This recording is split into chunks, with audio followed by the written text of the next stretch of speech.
Приветствуем всех участников брифинга.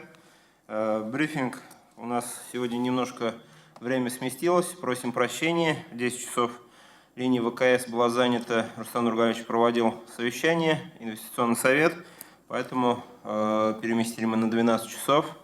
Тема у нас тоже не менее актуальная, не менее важная. Звучит следующим образом: об обеспечении безопасности на воде в период окончания ледостава и начала навигации маломерных судов в Республике Татарстан. Участник нашего брифинга Венедиктов Юрий Владимирович, главный государственный инспектор Республики Татарстан по маломерным судам. По традиции сначала мы предоставим слово нашему гостю, нашему участнику, потом он ответит на наши вопросы. Пожалуйста, Юрий Владимирович, слово вам. Спасибо. Добрый день, уважаемые коллеги. Вкратце остановлюсь на оперативной обстановке и в целом по результатам работы в зимний период. В целом в зимний период 2019-2020 года зарегистрировано 25 происшествий, в результате которых подо льдом погибло 5 человек и спасено 87 человек. При этом 4 человека у нас погибли в период ледостава, это осенью 2019 года, и 1 человек погиб уже весной этого года. Из 87 спасенных 23 человека были спасены при перевале под лед, и 64 человека были спасены при отрывах льдин, а также образовании трещин. Таким образом, подводя итоги, в целом в этом году в течение зимнего периода погибло на 2 человека больше и спасено на 48 человек больше, чем в аналогичном периоде прошлого года. В целом я это объясняю тем крайне аномальными погодными условиями. Устойчивые пониженные температуры воздуха, необходимые для формирования прочного льда, у нас держались только в декабре и практически только неделю. И плюсовые слабые отрицательные температуры были даже в январе, феврале. Об этом стоит сказать, что даже ледовую переправу мы закрыли в феврале этого года. Из 87 спасенных 83 были спасены временными спасательными постами МЧС Республики Татарстан и Главным управлением МЧС Республики Татарстан с применением судов на воздушной подушке. А в этом сезоне 9 спасательных постов мы выставили уже 6 марта вблизи мест массовых выхода людей на водных объектах. Контроль обстановки в местах массовых выхода рыбаков на лед с 1 ноября 2019 года и по сегодняшний день осуществлялся сводной мобильной патрульной группе муниципальных районов, которые проводили не только профилактику, но и привлекали нарушителей к административной ответственности. В целом, к административной ответственности привлечены 136 граждан, из них 73 гражданина за выход на лед при толщине менее 7 см. Это статья 3.10 КАП Республики Татарстан. И, конечно, вот впервые за последние несколько лет у нас выявлен факт выезда автотранспорта на лед на рыбалке. Так, 20 февраля в Спасском муниципальном районе рыбак был привлечен к административной ответственности по 3 статьям КАП: за нарушение правил охраны жизни людей на водных объектах, выезд на автомобиль на лед, нарушение правил охраны и использование природных ресурсов на особо охраняемых природных территориях. В целом на сегодняшний день русло рек Волги полностью очищено от льда, происходит редкий ледоход. На реке Кама также практически полностью вскрылось русло, идет ледоход. Лед с редкой рыхлой пористой структурой сохраняется лишь в заливах рек, прудах, озерах. Поэтому работа спасательных постов, так и патрульных групп продолжается сейчас. И предупреждая, выход на лед сейчас смертельно опасен. Не только рыбаков, но и любителей прогуляться по льду и около него. А мы уже в этом году имеем случаи спасания таких людей, которые гуляли, в основном, конечно, по реке Казанка в городе Казани. И хотелось бы отметить, с учетом обращения президента России, Республики Татарстан, требования постановления Кабинета министров Республики Татарстан 30 марта номер 234, до улучшения санитарной и экологической обстановки граждане обязаны не покидать место проживания и пребывания. Особенно это касается детей, повышенного внимания к безопасности со стороны родителей. С высвобождением водоемов Республики ото льда прогнозируется выход судоводителей на маломерных судах. Поэтому напоминаю, что в соответствии с пунктом 2.2 правил пользования водными объектами для плавания на маломерных судах Республики Татарстан, которые уже утверждены соответствующим постановлением Республики Татарстан, плавание на маломерных судах на судоходных водоемах разрешается с момента открытия навигации и до ее закрытия, а на несудоходных водоемах после спада воды начала ледостава. Игнорирование этих требований в соответствии с частью 1 статьи 11.8 КАП Российской Федерации влечет наложение административного штрафа в размере от 5 до 10 тысяч. Эту статью мы уже в этом году применяли. в отношении судоводителей на реках Кама и Волга. Сроки работы средств навигационного оборудования, а также сроки работы судоходных гидротехнических сооружений и определяет период навигации на реках. Соответствующий нормативный акт издает ГБУ Волжское государственное бассейновое управление водных путей и судоходства. И по предварительной информации, начало навигации на реках Волга Кама у нас ожидается 22 апреля. Судоводителям маломерного судна необходимо проверить исправность судна и его механизмов, своевременно проводить техническое освидетельствование подразделений ГИМС не реже одного раза в 5 лет, проверить оснащенность необходимым оборудованием, спасательными средствами и другими предметами снабжения в соответствии с установленными нормами. Также необходимо соблюдать разрешенную удаленность от берега и высоту волны, то есть те позиции, которые указаны в судовом билете для каждого судоводителя, район плавания. Иметь при себе средства связи и предупредить родных о месте предполагаемой рыбалки или отдыха.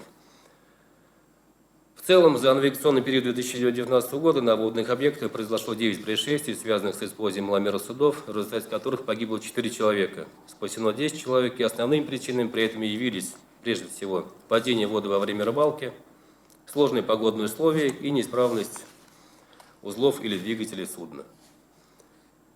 Что должно быть у судоводителя, если судно зарегистрировано в установленном порядке? Во-первых, это удостоверение на право управления. Напомню, что управление судном лицом, которое не имеет права управления, или передача судного управления другому лицу, как не имеющему права управления, влечет наложение административного штрафа в размере от 10 до 15 тысяч рублей. Судоводитель должен иметь однозначно с собой судовой билет, а управление маломерным судном, которое не зарегистрировано в установленном порядке, равно имеющим неисправности, с которыми запрещена его эксплуатация, влечет наложение административного штрафа в размере от 15 тысяч рублей до 20 тысяч рублей. По данным правонарушениям предусмотрено задержание транспортного средства путем перемещения его на специализированную стоянку. Это статья 11.8 КП РФ, часть 2 и часть 3. Всего за 2019 год по данной статье КП РФ мы привлекли к административной ответственности 67 судоводителей, и 25 маломерных судов было поставлено на спецстоянку.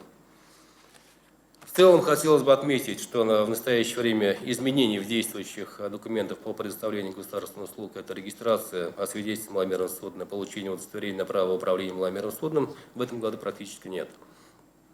Но в связи с тем, что согласно постановлению Кабинета министров Республики от 30 марта 2020 года номер 234 до улучшения санитарно-экологической обстановки граждане обязаны не покидать место проживания и пребывания.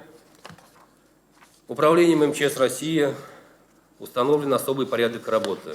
Во-первых, подразделение ГИМС временно прекращен прием граждан по личным вопросам. Временно приостановлен прием документов о предоставлении государственных услуг населению, за исключением тех услуг, которые не требуют личного присутствия и участия человека, а предоставляется через портал ЕПГУ посредством межведомственной системы электронного документооборота, электронной и почтовой связи. Данные территориальных подразделений ГИМС, а также графики приема мы разместили на сайте Главного управления МЧС Республики Татарстан и готовы работать с населением. Эта информация, соответственно, по мере изменений санитарно-экологической обстановки будет уточняться и доводиться в население также через СМИ и сайты. Спасибо за внимание. Это вся информация. Готов ответить на вопросы. Спасибо, Юрий Владимирович. Немного вопросов, но тем не менее, вот поступили следующие вопросы. Аномальная зима повлияла ли аномальная зима на качество льда? Морозов как таковых ведь практически не было. Это, скорее всего, вопрос касается ледовых переправ. Коротко, ну, насколько я помню, если день переправы работала, неделю потом отдыхала. Коротко итог работы ледовых переправ. Можете сказать? В этом году, да, у нас в республике действовало 4 ледовые переправы. Так же, как и в прошлом году. Это 2 переправы на реке Кама и 2 переправы на реке Волга. Ну, конечно, можно больше, сказать, что они практически не работали. Если переправы на реках Кама и на реках Кама еще функционировали, приостанавливались только для уборки снега во время сильного, снегопада, то практически переправы на реках Волга, а это Верхний Услон, Казань и Нижний Вязовой, Зеленодольск, они практически простаивали. И вот они буквально заработали 3 дня, это не 3 дня, а неделю. Мы их допустили с 22 по 27 февраля, и после этого они были закрыты. Конечно, основные причины – это качество льда. структуры и прочности льда. Она уже начала изменяться уже в этот период.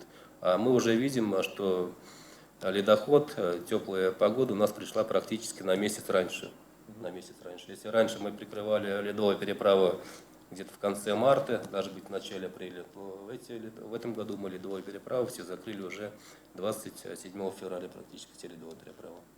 И тьфу-тьфу-тьфу, благодаря мониторингу за льдом, за состоянием льда, происшествий у нас, как говорится, не было. Да, ну, естественно, при плюсовых температурах, которые были в январе-феврале, мы практически эту работу проводили ежедневно. Совместно, конечно, с организаторами ледовых переправ, это в том числе их обязанность. Это проверка состояния, структуры и прочности льда. Особенно на особо опасных участках, это на руслах рек, на фарватерах.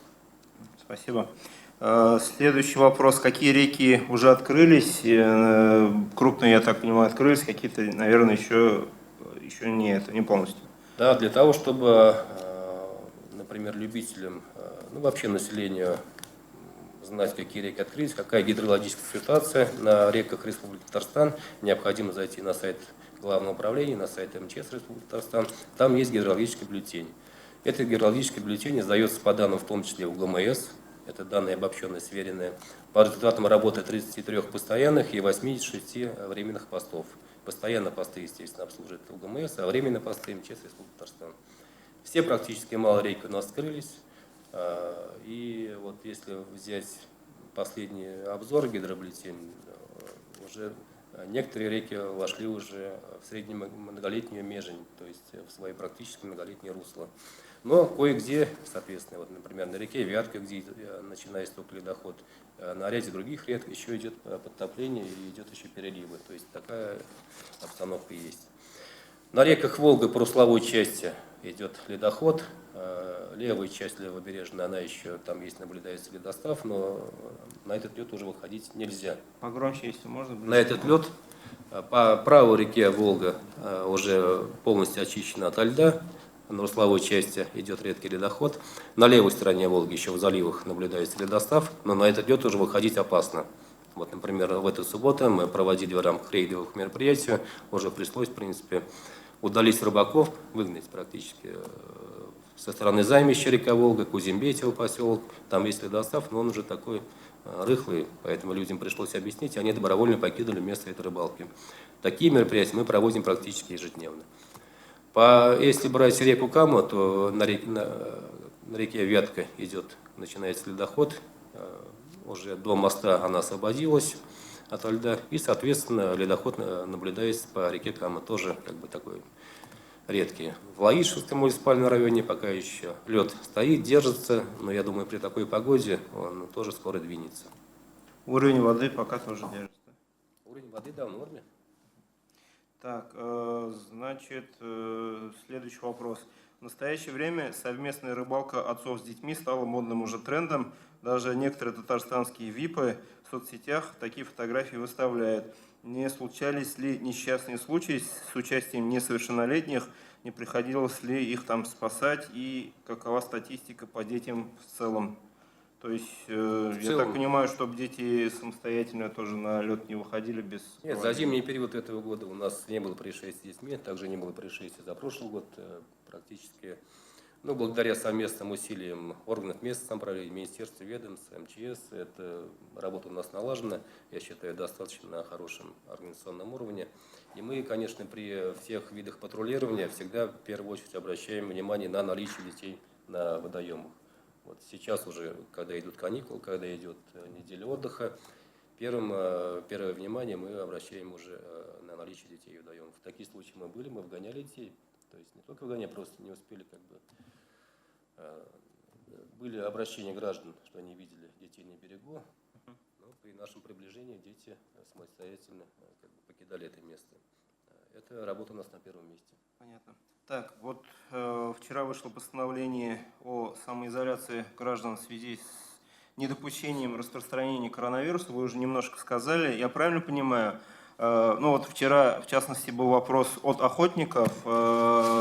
Можно ли в одиночку выходить на охоту с открытием охотничьего сезона? Там попытался ответить на этот вопрос Ленар Ринатович о том, что постановления об открытии охотничьего сезона пока еще нет. поэтому преждевременно об этом пока думать, но тем не менее уже рыбалка началась, но рыбалка пока с берега.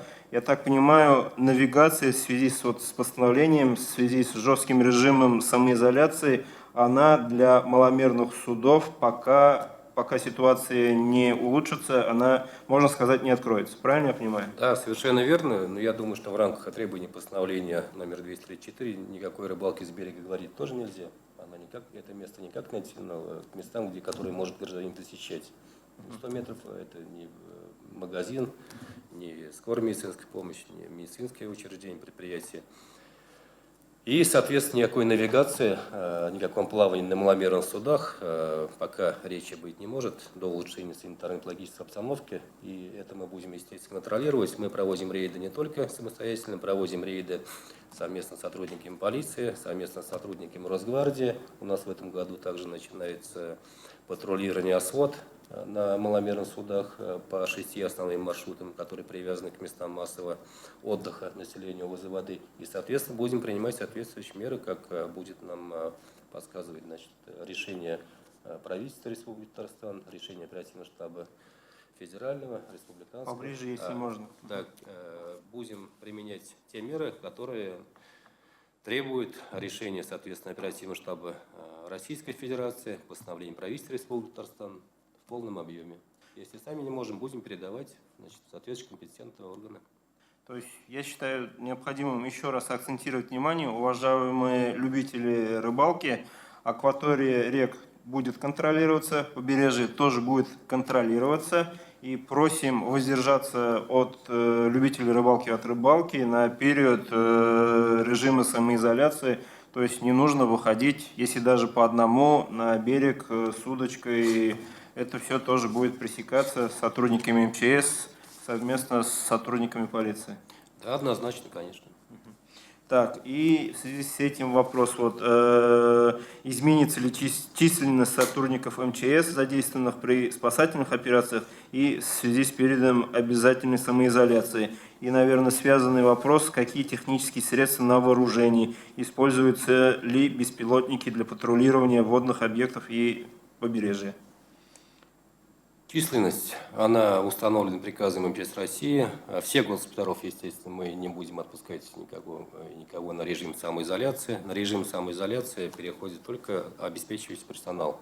Это порядка где-то 10% от общей численности, от общей штатной численности подразделений Центра ГИМС. Поближе, все да. Еще с соседними. Наши сотрудники не переведены на режим самоизоляции. Численность личного состава Гоsinспекторов ГИМС, которые осуществляют патрулирование и проведение надзорных предприятий, уменьшено не будет. То есть у нас даже все отпуска предоставлены заранее. То есть январь, февраль, март. Ни один госинспектор у нас летом отпуска не берет. Или зима. Такой порядок. Соответственно, использовать будем те суда, которые на вооружении. Сейчас у нас готовится, уже идет подготовка к навигации. Мы уже выставляем плавучие понтоны, готовим технику, расконсервируем ее и переводим уже на готовое практическое плавание. Спасибо. Так, уважаемый оператор связи, есть ли вопросы из районов республики? Докладывает оператор видеоконференц-связи, вопросов не поступало. Ну, я тоже исчерпал вопросы, которые поступили у меня и личными сообщениями. Тогда позвольте, на этом завершаем наш брифинг. Спасибо всем за участие. Спасибо, Юрий Владимирович. Берегите себя и близких, будьте бдительны, не нарушайте режим самоизоляции. Уважаемые рыбаки, просим не выходить тоже на рыбалку.